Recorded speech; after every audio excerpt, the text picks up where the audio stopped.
HarperCollins presents Drama Drives Interest, The Web Summit Story by Catherine Sanz. Read by Heather O'Sullivan. To Grasping the Nettle. Preface. I used to tell Paddy Cosgrave that it was only a matter of time before he turned on me. I thought that by saying it out loud to him, it would prevent it from happening, because Paddy hates being regarded as predictable. He made it into a running joke.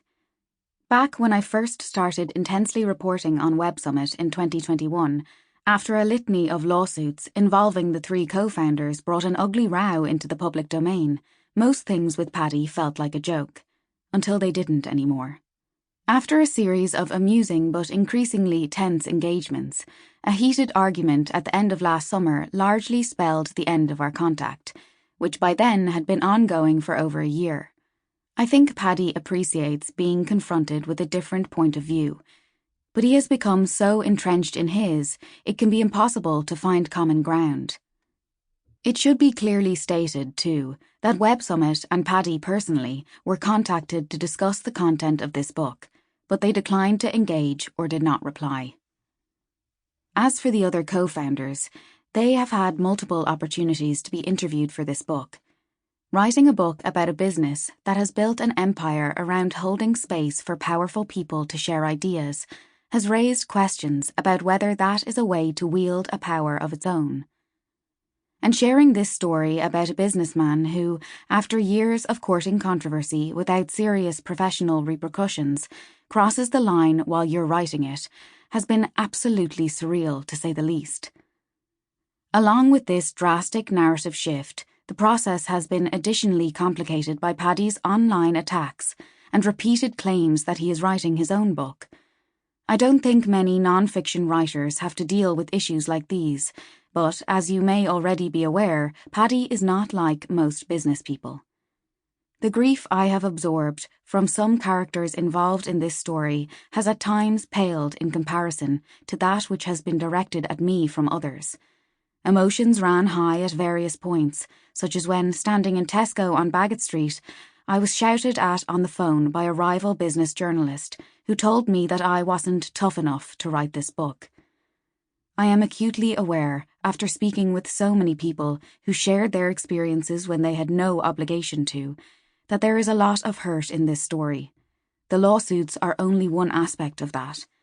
It is frequently said by those who know Paddy that the difference between him and the persona he has cultivated online is extremely large. That is true, but it doesn't negate the pain that many have felt at the hands of either character.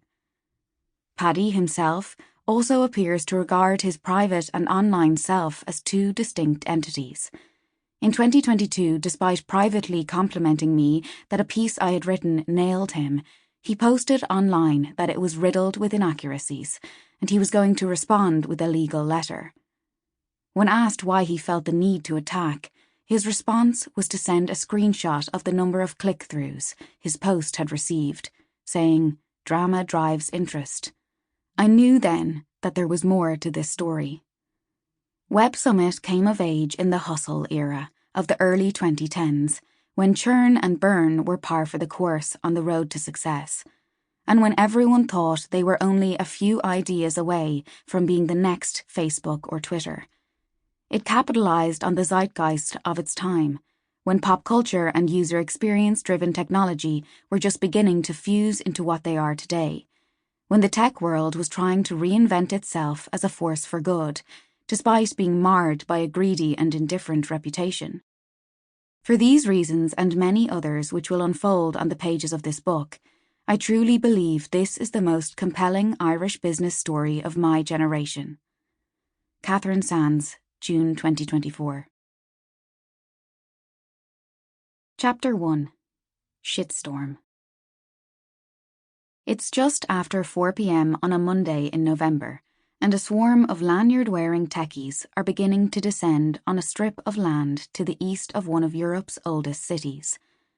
White tents with bright swatches of purple, blue and pink dot Lisbon's Parque das Nações, which is unusually lively today, notwithstanding the warm winter sun that has been beaming all afternoon. Sample complete. Ready to continue?